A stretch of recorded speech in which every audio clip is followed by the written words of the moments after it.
بینەرانی پایتەخت میدیام کاتتان باش. ئێمە لە گۆڕستانی ئەڵڵاین لە شارۆچکەی ئەڵڵایی ئەو دیمەنانی کە ڕاستەوە خۆ دەیبیننەوەتە دیمەنی بە خاک سپاردنی هونەرمەندی دیاری کورد نەرمین قادرە کە لە تەمەنی 63 ساڵیدا ئێواری ڕۆژی ڕابردوو ماڵئاوایی کرد لە هەر چوار پارچەی کوردستان.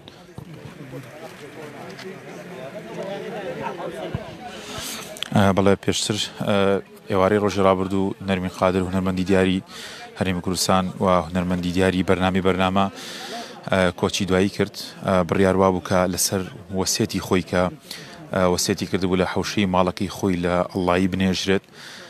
بەڵام دواتر لەبەر دابوونەریت و هەروەها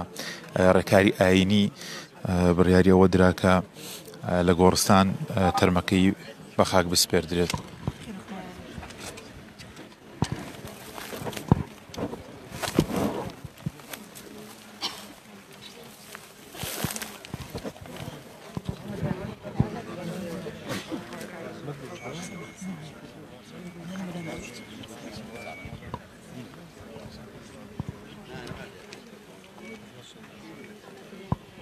بشێکیان لە مەراسیمی بەخاکسن.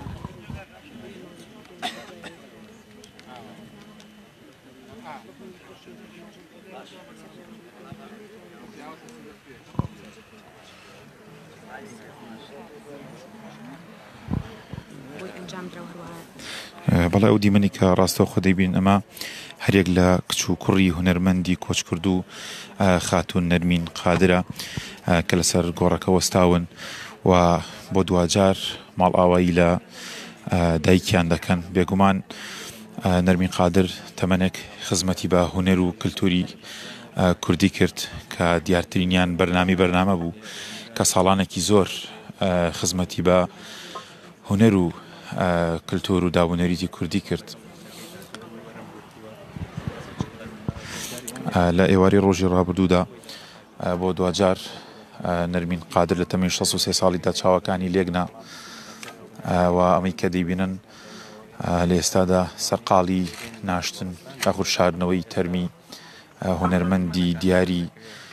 کوردستان خاتون نەرمین قادرن.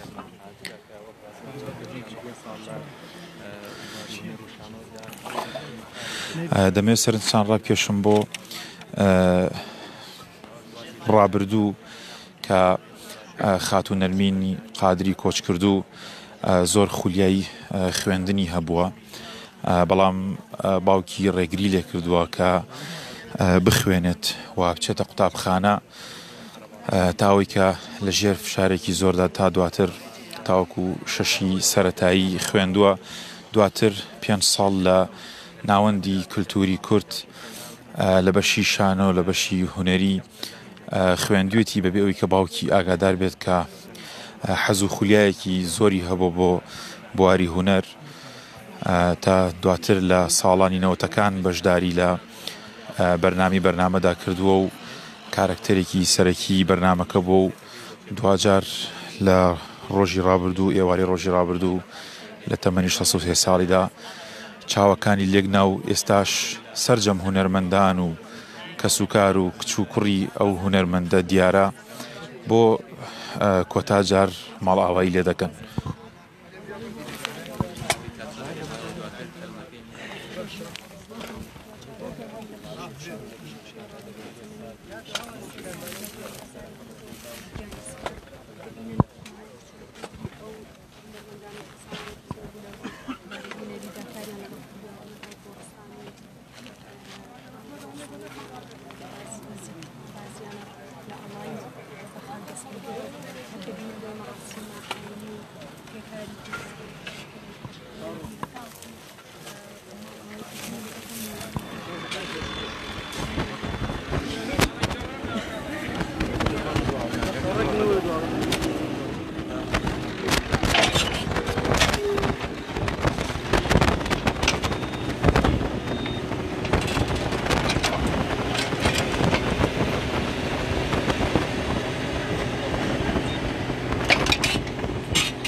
بکە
خاتون نەرمین سڵاو دەبێت سڵاو لە تۆش هەمووان ماڵاوایمان لە خاتون نەرمین کرد لێرەوە بۆ کۆتا جار پەیامت چییە؟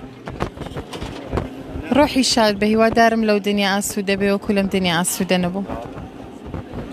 دوایە بۆچی هونەرمەندان بە بێنازی ماڵاوای لە ژیان دەکەن؟ لەبەرەوەی میلەتێکی نەفامین، میلەتێکی دواکەوتوین، ناڕۆشن بیرین، پێویستمان بە هونەر و بە هونەرمەند نییە لەبەرەوەیە. هۆکار چییە چەندین هونەرمەندی دیا لە دەست دەدەین هێشتا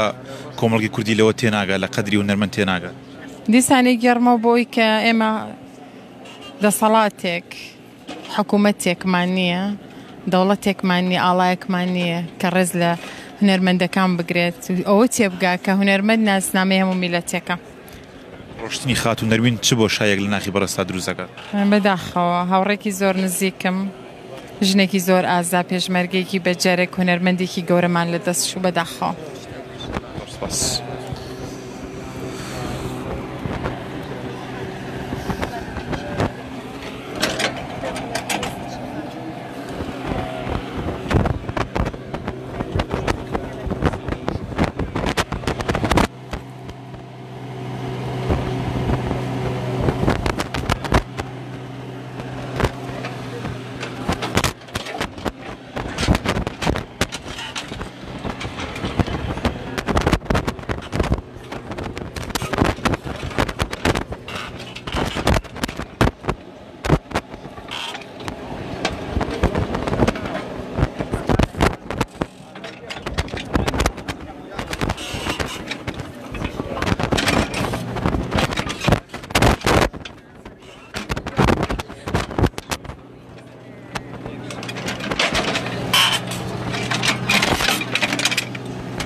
والسلام على سيدنا ونبينا محمد وعلى آله وأصحابه إلى يوم الدين قلاقة.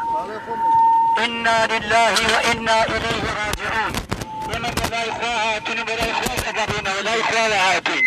يعني أمام مسير تاسروجي همك سيك هذا إيمة أويت هات الدنيا أبين مدن بتشوجه بي خوش بي بينا خوش بي كافر بي بيدين بي شاكتار بي شاكتار نبيد أبي برامبر مردن تسليم بيتو شاريني أو تسليم فرمانة كان إخواي قوربي ذلك هات إنسان أمره ملائكة مردن تبولاي بشاي خوي أيمينه أو كاتا أزانك أي تريشت فدايناته حماية كان نان بها واريا ناتوان ندي درخانوا ناتوان لحظة أو كساد لمدن درخانوا بأمان شو الدكتور كان كيش كان أرستيد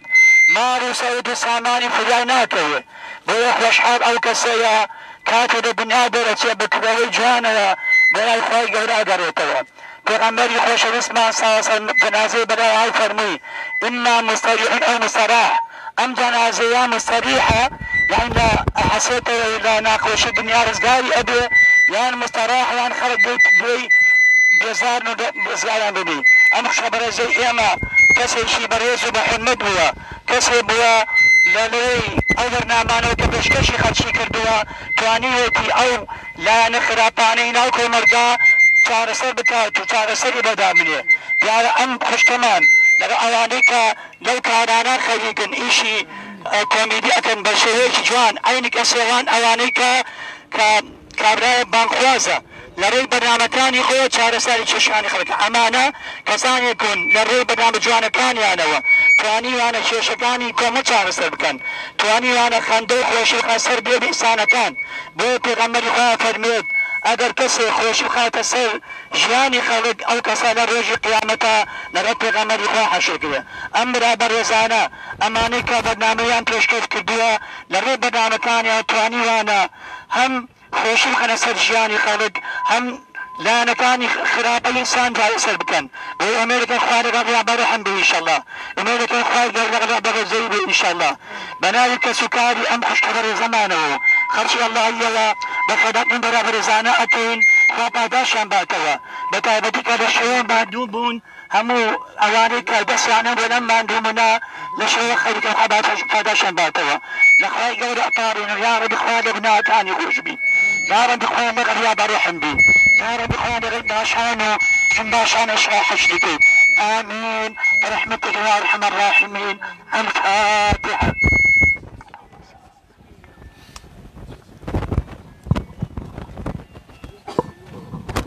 خير خوش بالشباب خوازي خانم جاتي ان شاء الله تحزيتين عزيتي شيخ فريد ان شاء الله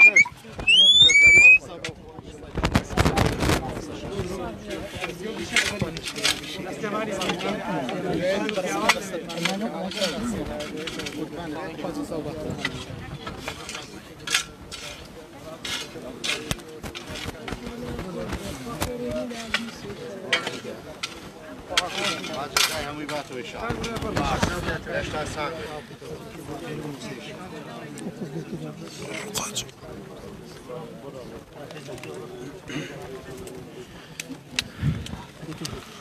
تاكسي بابا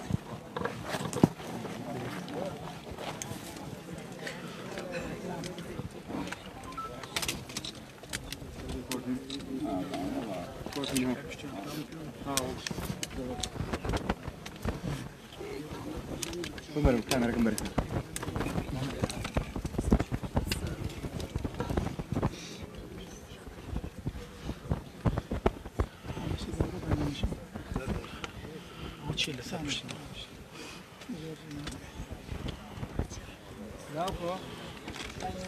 لاوكو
لولانجان